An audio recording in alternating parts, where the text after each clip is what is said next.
Howdy, Nerderinos! Hello, my friends. It's Nerdburger here, and welcome back to my channel. It is so lovely to see you. Thank you so much for joining me today to talk about comic books. It's been a few months since we've sat down and chatted about them, and I think the last one was my best comics of last year video, which is shameful, I know, but life got in the way. I've been doing lots of roller skating, been selling lots of our collectibles to save money for our trip to Japan. Life's been busy, but doesn't mean I haven't been reading. In fact, I've been reading more than ever because I found out that the local library near me stacks all these out-of-print books, all these comics, manga, all these things I've always wanted to read. And so I've been getting so many books from the library. I think I'm there like 2 times a week, dropping things off, picking things up that I've ordered on the app.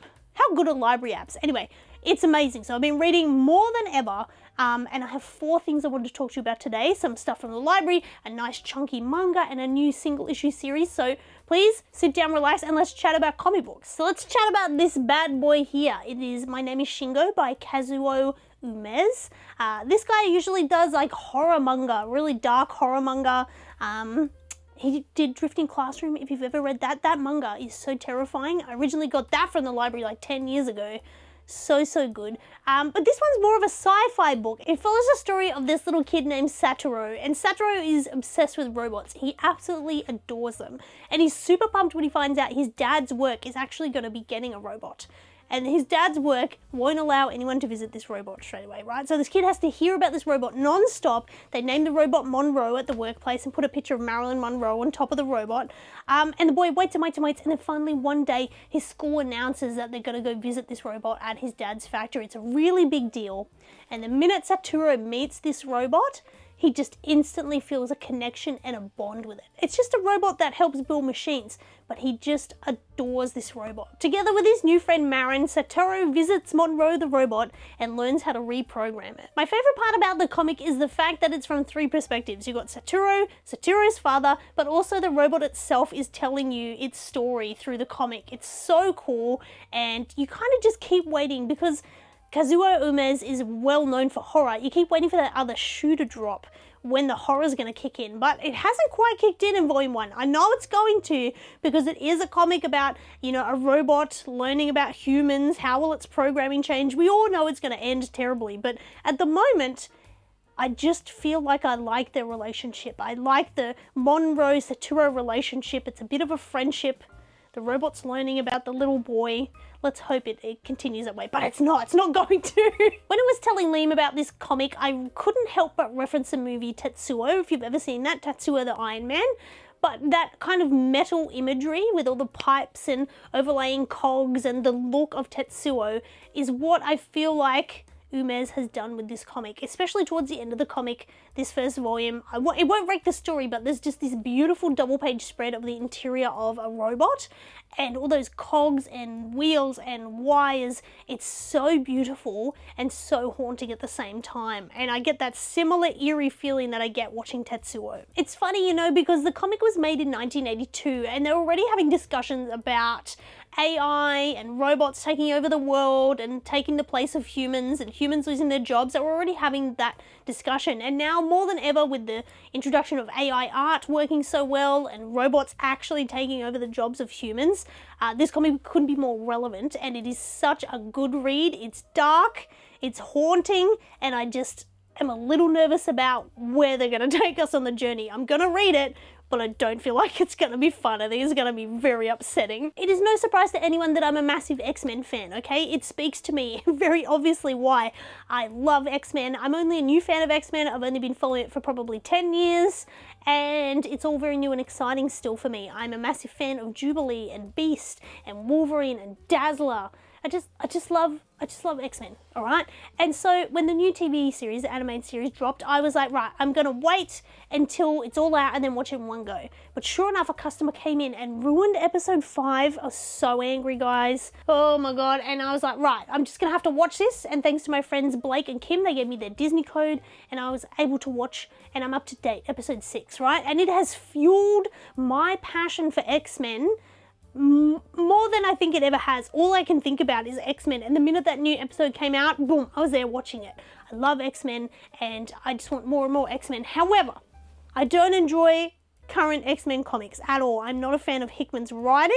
He talks too much. There's not enough kissing and punching for me with Hickman, right? So, not a big fan of Hickman. I haven't been reading current X-Men comics. However, good news is they have released X-Men 97. Issues 1 and 2 are out now. It's a 4-part miniseries. It's written by Steve Fox and Salva Espen, and it perfectly aligns with that animated series, the current series, right? You've got Jean Grey and Cyclops pregnant, having a Barbie. You've got Storm wearing super cool white suits, trying some new fashions on the way to a Dazzler concert. There's a shopping montage with Rogue and Gambit. It's just so 90s and so magical, and the colors pop, and everybody looks how I want them to look. And it's not all people at a round table discussing who's going to govern something. Yawn. It's, you know, it's X-Men. There's love and romance and excitement and fights. They even fight Magneto, right? That's what you want. That's what I want in an X-Men comic. So, X-Men 97, I nearly said 92, is definitely worth picking up if you're in that kind of X-Men mood, you're enjoying the animated series, and you want to continue that. I'm so sad it's only a 4-part series, but please, please, please try and pick it up. It is so perfect, so 90s feeling, and it just makes me so, so happy. So this may come as a surprise to you, but I've never read Sailor Moon comics. I've watched the animated series when I was little. I'm rewatching it at the moment. I got the DVDs of season 1. It's so funny, and I love how much those colors pop. It's just such a look, isn't it? Oh my gosh, I just want to print panels of the TV show out and put it on the wall. Sailor Moon, right? So I went to the library because all the Sailor Moon comics are not all in print, and it's just so frustrating. So I went to the library and I managed to find Sailor Moon comics. However, I didn't get Sailor Moon because I don't know enough about it. I accidentally got codename Sailor V because this looks exactly like Sailor Moon to me. I don't know enough about it. Same outfit, same colors, red bow, blonde hair. It's not. It's actually the comic that I believe came before Sailor Moon. Sailor Moon is a fan of Sailor V. She talks about it in the animated series, how she's a fan. And I was just so thrown off. I was like, who is this Sailor V? It turns out it's a 13-year-old girl named Minako. And Minako actually meets a cat named Artemis, not Luna. And Artemis tells them that they have special powers. They use this compact, they transform, and they become a powerful, strong person who can fight evil and transform into different versions of themselves. So it's very, very similar. I haven't read the Sailor Moon comics. I actually got volume 1 of the Sailor Moon, codename Sailor Moon, Sailor Guardian, I think it is, to read. But so far I've only read 2 volumes, well 1.5, because I'm 3/4 of the way through this, of Sailor V. What I adore about it is the charming double-page colour spreads that randomly pop up at the start of each volume. I think this is quite well known for shoujo manga, that they have these beautiful colour images, and there's so much sparkle and texture on all the images.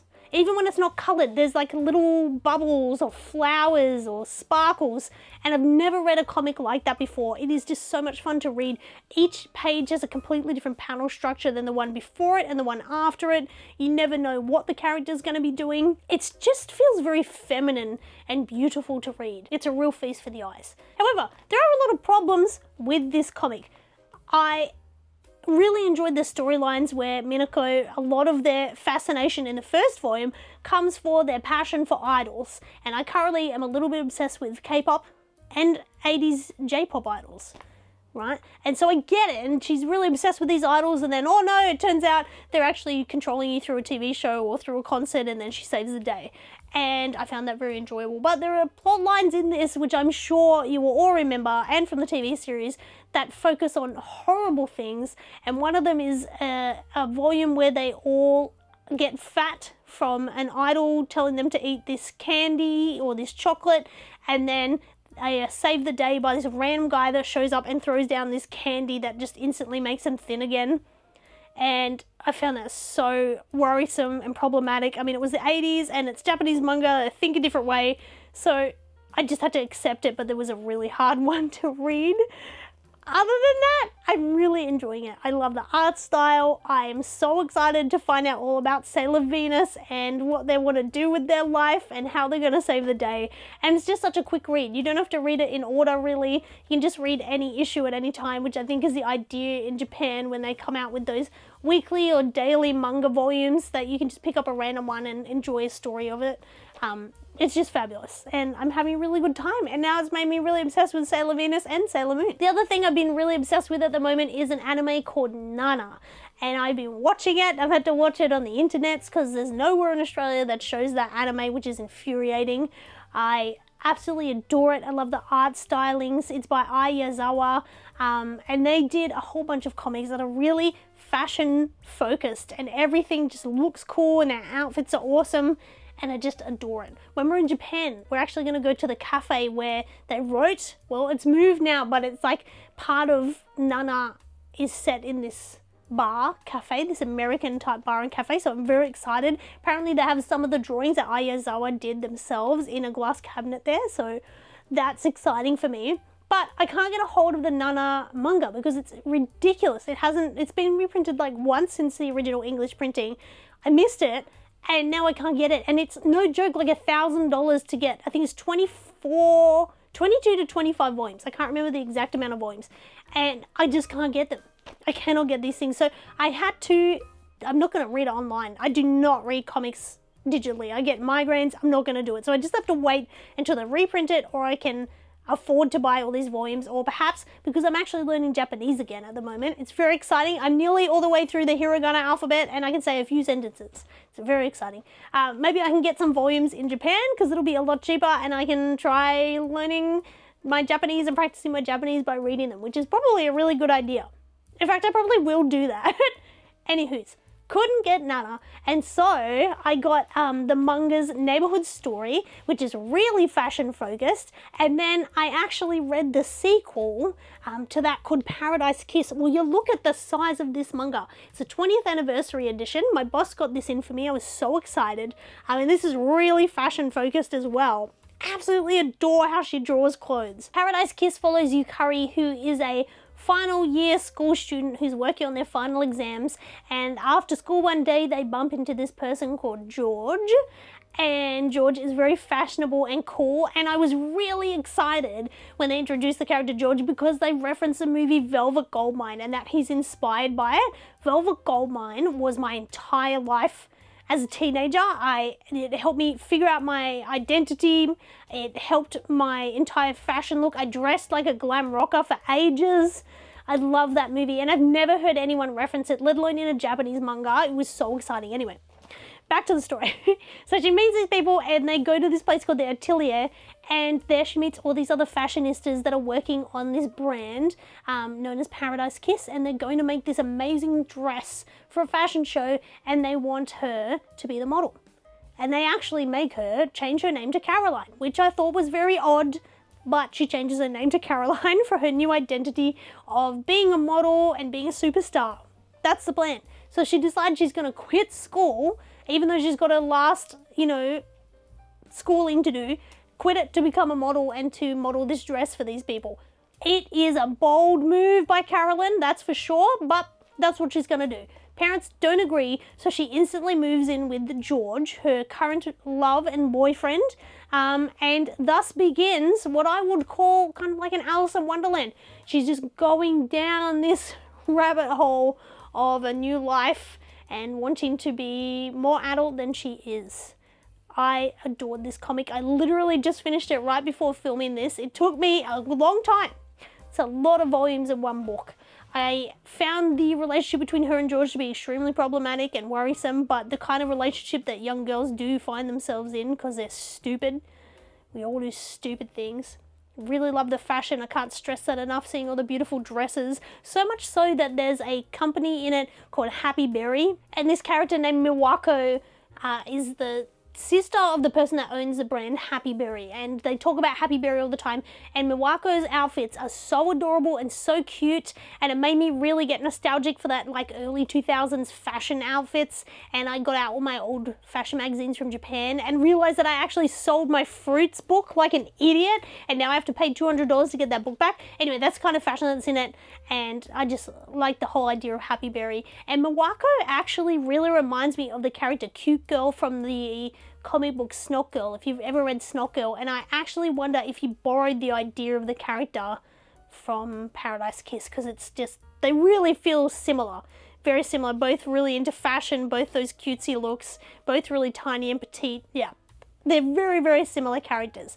The other thing I loved about this comic was the bi and trans representation in this. It wasn't done for laughs, it wasn't done as a cheap gimmick. It actually had a really good conversation about sexuality and identity that I was not expecting. It came out of nowhere in that comic towards the end of the comic, and I just loved it. I really, really found it really heartwarming and wonderful to see. But if you know anyone that's got a hot tip on how to get all the English translated manga of Nana so I can read the whole of it, I'll be your best friend forever, I swear to God.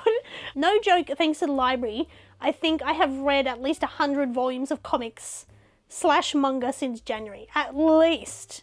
For sure. I've been having so much fun reading the most random things I would never pick up.